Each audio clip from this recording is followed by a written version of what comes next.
Hey everybody, it's Ghost Girl Bob again, and I just wanted to make a quick video as kind of a recap to one that I already did. Today I'm going to be discussing um, the Saturday Morning Adventures Dungeons and Dragons cartoon slash comic book. I talked about this a few episodes ago, but there were some things in it that just, kept, I don't know, kept bothering me or that stood out to me that I didn't feel I really touched on. So I just wanted to go through it again. So I'm just going to cut right to it. I'm not going to be doing any promos for my own stuff or anything. But again, you know, we start this on here so that we can turn to a double page spread. Um, I know this is a Jack Kirby way of doing it. I discussed this in the other video. They wanted to start on more of an action packed type thing where you're going to have your double page spread. And I do believe that it was a good idea to have like character bios here. Um, the point of this video, I think, is going to be who was this comic made for? Because I was just talking to a friend of mine about it when we were discussing this, and I can't for the life of me determine who this comic was made for. And that's the thing that's getting me. So it's like, I was a child of the 80s. I grew up watching the cartoon. I have this here. I've watched this cartoon so many times. This was one of my favorites. I loved the storylines. There was almost no episode that parents weren't trying to get banned from television. And as kids, we were just like, hell yeah, we love that idea that this cartoon was pushing these boundaries or whatever, and that it was kind of more mature than it was supposed to be because it's a Saturday morning cartoon.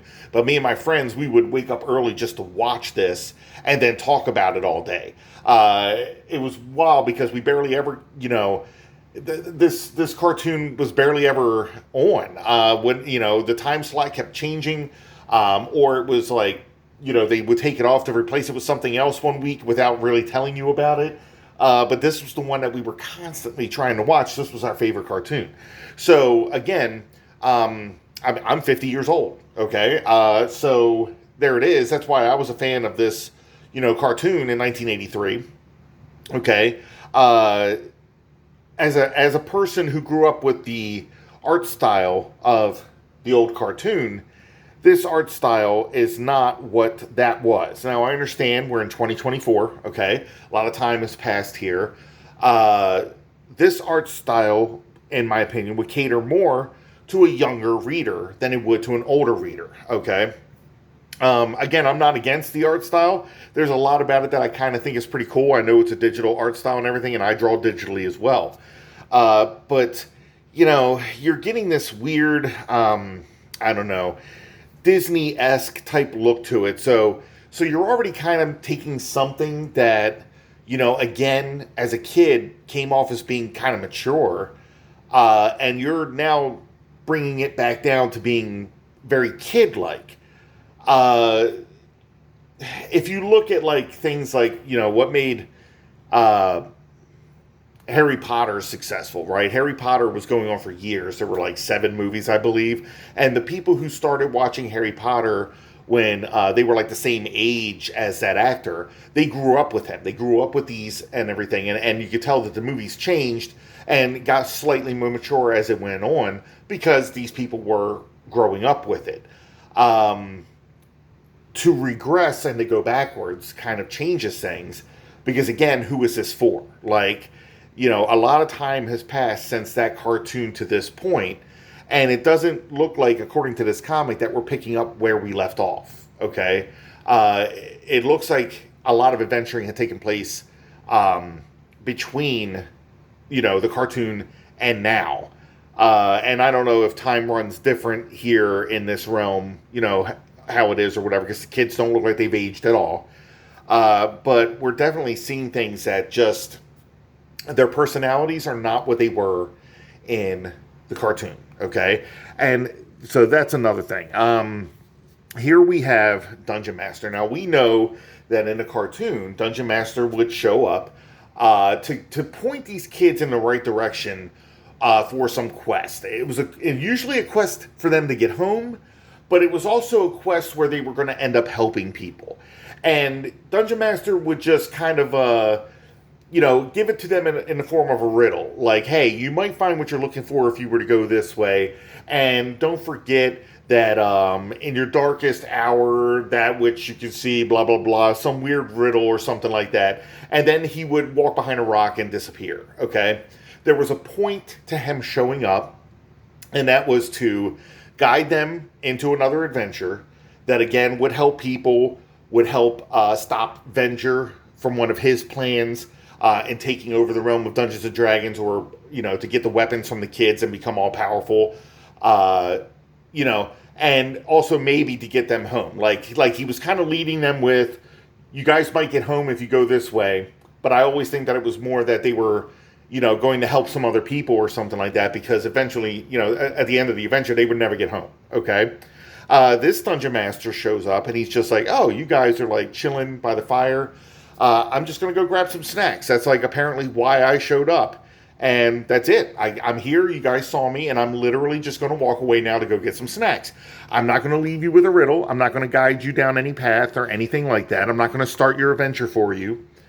That seems very weird. So here we have a writer who, I think they were like, maybe they watched one episode of the cartoon, and then they kind of felt like, oh, I think I know what these characters are. I think I know what's going on here. But they don't. They got an impression from something, and they went with it, and their impression was incorrect. Okay? Dungeon Master doesn't just show up and then disappear for no reason. There's reason behind it. Okay? So that just came off as weird. So then we have, the kids are, they're talking about, wanting to go home or whatever. And, Hank is like, hey, we need to find a way home, blah, blah, blah. But the kids are like, you know what, dude, like, it's never going to happen, okay? We've tried to get home. It's never happened. We're just beating a dead horse at this point. Maybe we should just accept our fate and live in this realm. We've been here so long now that this feels more like home than home did, okay? I get that. To me, that's, a logical step forward in where these kids would be at this point. Like, failed attempt after failed attempt, why continue on in this manner when we could be living our lives a different way? We just need to say, hey, it's not going to happen. We're just going to be here. But Sheila does that by saying, hey, Hank, you've been our leader forever, but now I think we're like saying that maybe you shouldn't be leader anymore. It just feels like, maybe I should give it a go. Which is weird to me because Sheila, of all the people in that group, Sheila does not seem like the one who would have stepped up for a leadership role. That's not who I would have chosen to say that. If you were to ask me to predict who would have stepped up to a leadership role, it would have been Diana. Diana would be the second person in that group who would be a leader, okay? That's what I see. I never saw that with Sheila, so I'm not sure what the writer was thinking here, that it had to be Sheila that did it. But that leads us to another weird thing here. They get attacked by, I think, a Drider and squid people and orcs. So like, there's a lot of stuff that just popped out of nowhere here to attack them, and almost immediately this portal opens up, and Sheila's like, hey, we should like go through the portal, and Hank's like, well, we don't know who opened this portal. We shouldn't just go jumping blindly through a portal, which again I feel is a logical thing. Sheila's just like, we should just do it, and there's no real logical reason as to why.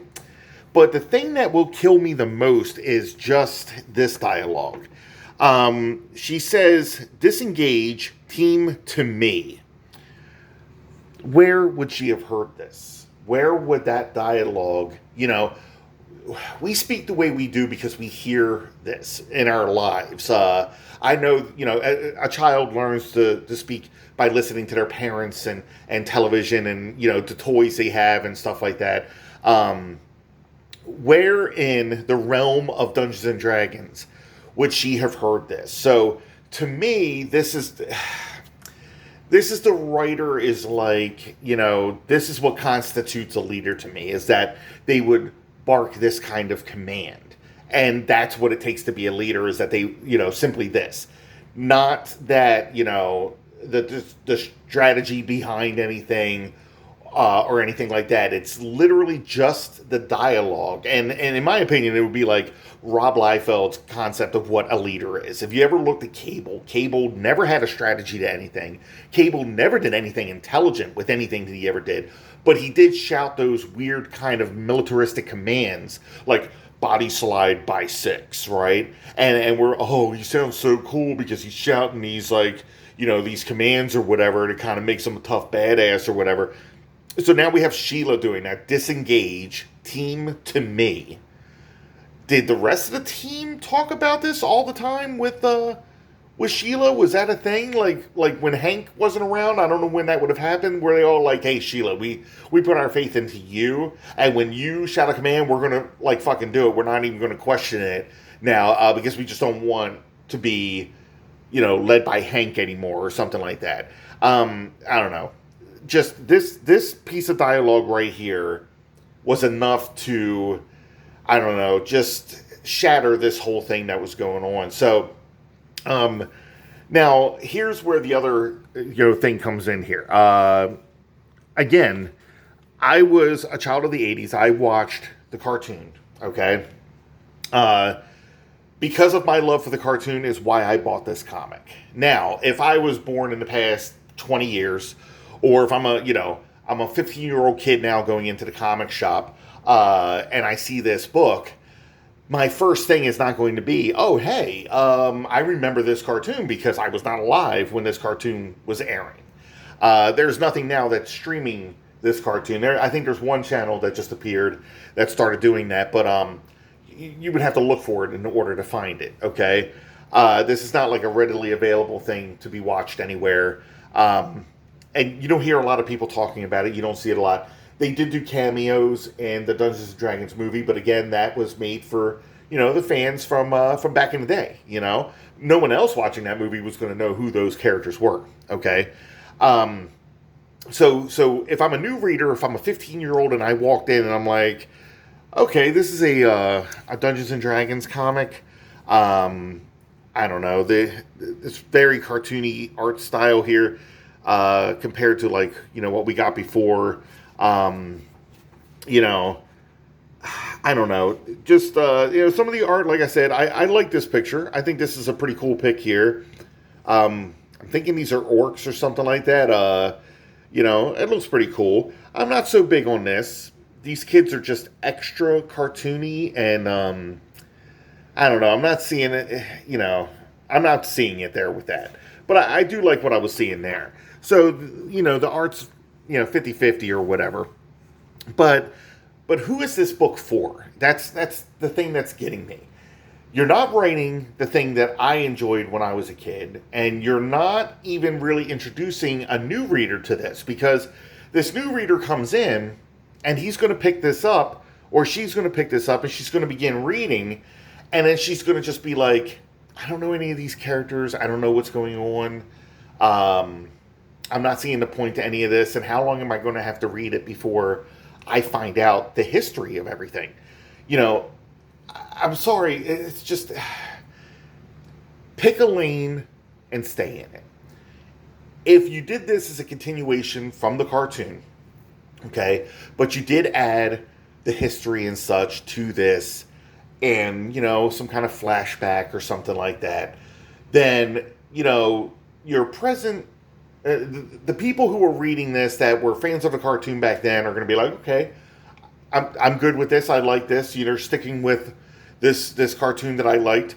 And then a new reader is going to be like, okay, I'm getting what's happening here. This is a continuation from something that happened before, and I'm getting a gist of what the storyline is to this. So, I'm interested and I'll continue on.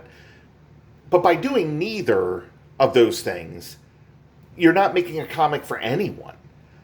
There's no reason a new comic reader should read this, and there's no reason that an old comic reader should read this. So it's kind of upsetting that this exists at all when it really shouldn't exist. And I always thought that, isn't this what an editor is for? Shouldn't an editor know this and say, hey, we need to, we're either going to bring everybody in or we're going to cater to one specific group, okay? Like with The Legend of Drizzt, okay? The other video that I had made. The Legend of Drizzt was for people who apparently had already read these other two Drizzt stories. Anyone else coming in, like me, who didn't know those other two Drizzt stories even exist, they were just lost. There was no point. You're going to read it. You're going to be upset that you spent $4 on a book that took 30 seconds to read. There were 10 words of dialogue to the whole thing, and you didn't get anything out of anything. There was nothing interesting that took place, or nothing. You weren't introduced to characters. You weren't given names. You weren't told any information. You were given nothing. So it's just it's just a blank book. You bought it for no reason. And, based off of that, I'm like, okay, well, I will not be purchasing any more because the other ones could be the same way. Okay. This whole book is about 10 minutes of these kids' lives. They start, in a battle, just so you could get this. Okay, so here we are. They're getting jumped by these orcs. They're about to battle. And then we immediately go back 3 minutes before the fight took place, where Dungeon Master showed up for no reason to get snacks. Dungeon Master leaves. They talk about how maybe they don't want to go home anymore. Sheila talks about it. Okay? They get attacked again. This is the battle that took place on the first 2 pages. Okay? Portal opens up. They go through it. Okay, double page spread of them going through a lot of different locations, I'm guessing. They end up in Waterdeep. Woman says, okay, I did it. I brought you guys here. We're not going to tell you why, but it is tune in next time. And then we get like a preview of the next issue, I guess, with just some maybe splash pages or something. We're not, this was 10 minutes. 10 minutes of these kids' lives. 10 minutes took place in this book, and you got nothing out of it. Okay, and then they're saying next time, nothing happened next time. And we're not even seeing that. All we're getting is, I feel like the artwork should have been more along these lines. This is what, the cartoon looked like. This is staying pretty close to that format. As a fan of the cartoon, I would have appreciated this. But maybe this artwork doesn't stand out to somebody who's 15 nowadays. They want to see something that's, more whimsical, like what's going on here. Okay? But again, this is a comic that it was made for no one. I don't know what the idea was. Like somebody said it would be a cool idea to make a book about this Dungeons & Dragons cartoon, which had a fan following, but to not cater to those fans at all, and to also not cater to any new readers. So it really only catered to maybe one person, and that was the writer. A writer I don't believe ever watched the show or knew anything about these characters or the history of it or anything like that. So again, I don't know. It's just weird to me, and I just had to talk about it again. I feel like it's very easy to take something like this and bring it back and get readers and followers and such. They do this with like Thundercats comics. There were newer Thundercats comics that followed the Thundercats. The Thundercats looked like the Thundercats, and as far as I know, I have never read them, so I'm not going to jump onto that yet. If I come across any, I'm going to read them and we'll see. Maybe those went along the same lines, but I've never heard anything bad. But then again, I never heard anything bad about this either. So I don't know. I'm pretty sure this book didn't make it. I didn't do any research to check it out or anything. It's just that I find it upsetting that IDW released 2 Dungeons and Dragons comics that don't really seem to cater to anybody who would be into Dungeons and Dragons. So maybe somebody from there will see this and say, hey, maybe we should kind of make the comic for people who want to read it. Like I would love to collect a D&D comic every month, and as of right now, if I see one, I'm going to be more like, I will not spend money on that. Alright, well again guys, thanks for watching. Sorry, I just had to rant about that. I'm probably going to be pulling up another book to rant about shortly. But thank you guys for viewing. If you liked the video, please hit like. Also, I'm a comic book artist trying to get my name out there, so subscribe to my channel. I'm putting out videos every day. I'm working currently on my comic Ghost Girl. In the next month or two, when I am complete with that book, I will run a Kickstarter in order to get funds to publish it. So if you might be interested in that, go ahead and follow along so that you'll be able to see that when that's released. All right, guys. Till next time.